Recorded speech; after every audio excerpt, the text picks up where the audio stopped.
Hello dear students, welcome in ASC starter. मैं आपको option form बता रहा हूँ क्लास 11 का। जो बच्चे प्लान एडमिशन में अपने आप को एनरोल करवा रहे हैं ना, तो उसको या उनको इस प्रकार का एक फॉर्म मिला होगा। ठीक है, तो आपको इसको फिल करना है। कैसे फिल करेंगे मैं इस वीडियो में आपसे डिस्कस करने जा रहा हूँ।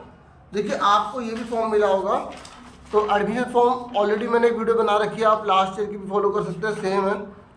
ठीक है, तो इस वीडियो में मैं आपसे ऑप्शन फॉर्म डिस्कस करूंगा। ठीक है, तो एडमिशन फॉर्म की वीडियो आपको डिस्क्रिप्शन में लिंक मिल जाएगा। ऑप्शन फॉर्म अच्छे से समझ लो, ध्यान समझना। यहाँ पर आपको अपना स्टूडेंट नेम लिखना है, हो सके तो कैपिटल लेटर में लिखना, क्योंकि जो चढ़ेगा बाद में किसी प्रकार की गलती ना हो, मिस्टेक ना हो, फिर बाद में बहुत दिक्कत हो जाती है। यहाँ पर आपको स्टूडेंट आईडी लिखनी है। यहाँ पर आपको जिस डेट को आप सबमिट करवाएंगे तब लिख देना डेट। यहाँ पर आपका सेशन 24-25 का, यहाँ 24 और यहाँ 25 लिखना। यहाँ पर आप क्लास 10 में जो सीबीएसई से या किसी जिस भी बोर्ड से आपने करा है उसका रोल नंबर, यहाँ पर अपना mobile number, telephone number, phone number जो भी वो लिख देना। यहाँ पर कैटेगरी आपको बतानी पड़ेगी, मतलब आप ओबीसी हो, आप एससी हो, आप एसटी हो, जो भी हो, जनरल हो, सीडब्ल्यूएस कैटेगरी में जो भी है वो कैटेगरी बतानी पड़ेगी।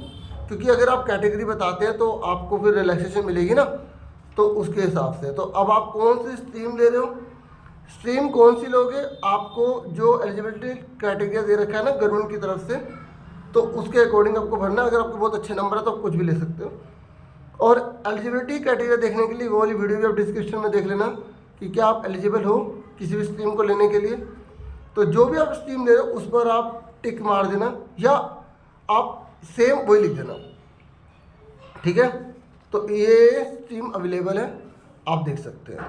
फिर उसके बाद आपको यहाँ पे एलिजिबिलिटी क्राइटेरिया के अकॉर्डिंग आपको यहाँ पे सब्जेक्ट वगैरह भरने हैं। अब देखो, किसी स्कूल में अगर किसी बच्चे को फॉर्म मिला तो हो सकता है उसमें 7 सब्जेक्ट दिखा रहे हो, तो आपको 5 ही सब्जेक्ट लेने होते हैं। और यहाँ पर जो 5 सब्जेक्ट है ना, तो जो आप स्ट्रीम ले रहे हो उनके हिसाब से 3 सब्जेक्ट वो भरने, बाकी 2 सब्जेक्ट कोई और भरोगे।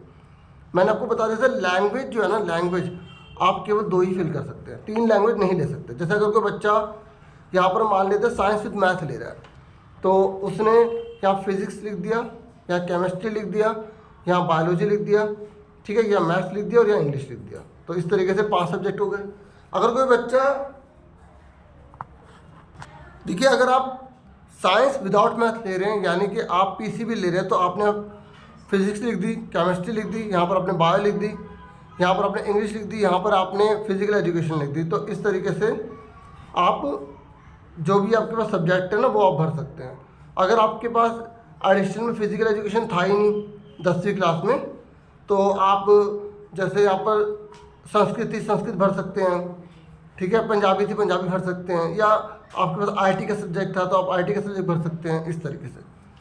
और कॉमर्स विद मैथ लिया आपने, तो आपको देखो 3 सब्जेक्ट तो वो भरने ही पड़ेंगे, जैसे जो एलिजिबिलिटी क्राइटेरिया में लिखा है। जैसे अगर कॉमर्स विद मैथ कोई बच्चा ले रहा है तो उसको यहाँ पर मैथ्स, इंग्लिश, एसएसटी तो भरनी पड़ेगी। अब वो बाकी 2 सब्जेक्ट वो कोई से ले सकते हैं, जैसे साइंस ले ली और उसने यहाँ पर संस्कृत ले ली, इस तरीके से 5 करने हैं। 3 लैंग्वेज नहीं ले सकते, आपको ये याद रखना है। ऐसे अगर कोई बच्चा विदाउट मैथ ले रहा है तो यहाँ पर उसने मैथ छोड़ दी, इसी जगह इंग्लिश, हिंदी, ठीक है, एसएसटी, साइंस भरनी है तो भर सकता है साइंस, और आईटी ले ली या संस्कृत भर दी, इस तरीके से। ठीक है, तो जो मेन सब्जेक्ट है वो आपको भरने पड़ेंगे, बाकी आप स्कूल से एक बार और अच्छे से पूछेंगे और क्लियर हो जाएगा। इकोनॉमिक्स में बस ये है कि आपको यहाँ पर एसएसटी का सब्जेक्ट तो लेना, 45% आपकी होनी चाहिए। ठीक है, अब यहाँ विदाउट लिखना था, यहाँ पे गलती से मिसप्रिंटिंग हो गया, वो आपको करेक्शन करवा देंगे। ये हर स्कूल में अलग अलग हो सकता है, जरूरी नहीं कि सबका सेम होगा। ठीक है, और वोकेशनल होता है स्किल सब्जेक्ट, तो आपको सिर्फ पासिंग मार्क्स चाहिए। तो यहाँ पर आपके जितने परसेंट आएंगे वो लिख देना। जैसे किसी बच्चे के मैथ्स में 50 आए हैं या 80 आए हैं, तो जितना है वो यहाँ लिख देगा। ठीक है, और यहाँ पर टोटल जो है ना, जैसे 500 में से कितने बने, और यहाँ परसेंटेज भी लिखनी पड़ेगी कि कितनी परसेंट बन रही है, क्योंकि आपका टोटल परसेंटेज भी देखा जाएगा एलिजिबिलिटी क्राइटेरिया के लिए। मेरी बात सुन रहे हैं, यहाँ पर आपके साइन हो जाएंगे, यहाँ पर आपके पेरेंट्स के साइन हो जाएंगे। ठीक है, और यहाँ पर ये आपको स्कूल वाले ये स्लिप काट के देंगे, तो यहाँ पर मास्टर आपका नाम आएगा।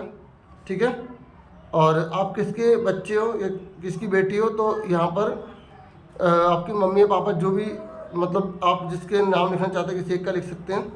और किसके लिए आपको चाहिए, यहाँ पर आपको क्या चाहिए, कौन सी स्ट्रीम चाहिए, इनमें से कौन सी स्ट्रीम चाहिए, यहाँ पर आप लिख दोगे। जैसे किसी बच्चे को साइंस विद मैथ चाहिए तो साइंस विद मैथ वो लिख देगा। अगर किसी बच्चे को कॉमर्स विद मैथ चाहिए तो यहाँ पर वो कॉमर्स विद मैथ लिख देगा, ठीक है। और फिर यहाँ पर डेट डाल देंगे सर आपके, और यहाँ पर टीचर के इंचार्ज के सिग्नेचर हो जाएंगे, और यहाँ वो नेम लिख देंगे। यहाँ पे हेड स्कूल के जो भी कंप्यूटराइज वगैरह अगर कुछ ऐसा मैनेजमेंट है, ये तो लिखा है कि कंप्यूटराइज किया गया, फोटोकॉपी किया, उसके बारे में बता रखा है, यहाँ पे कुछ नहीं है। देखो थोड़ा बहुत फॉर्म अलग हो सकता है, ये नहीं है कि हर स्कूल का सेम हो, बस मेन बात यही है। किसी स्कूल में हो सकता है यहाँ पे 7 सब्जेक्ट शो कर रहा हो, ठीक है, तो आप 7 भर देना, कोई दिक्कत नहीं है, ठीक है। एग्रीगेट परसेंटेज 5 सब्जेक्ट के लिख देना कि कौन कौन से 5 सब्जेक्ट है, उस पर टिक मार के यहाँ पे लगा देना। तो बाकी अब इससे रिलेटेड जो भी डाउट वगैरह आपके आएंगे ना, तो मैं उसकी आपको अलग वीडियो प्रोवाइड कर दूंगा। तो मैंने आपको मेन सारा बता दिया, और इतना ही था इस वीडियो में। वीडियो को लाइक, चैनल को सब्सक्राइब करें। Thank you for watching and listening carefully. Take care dear students.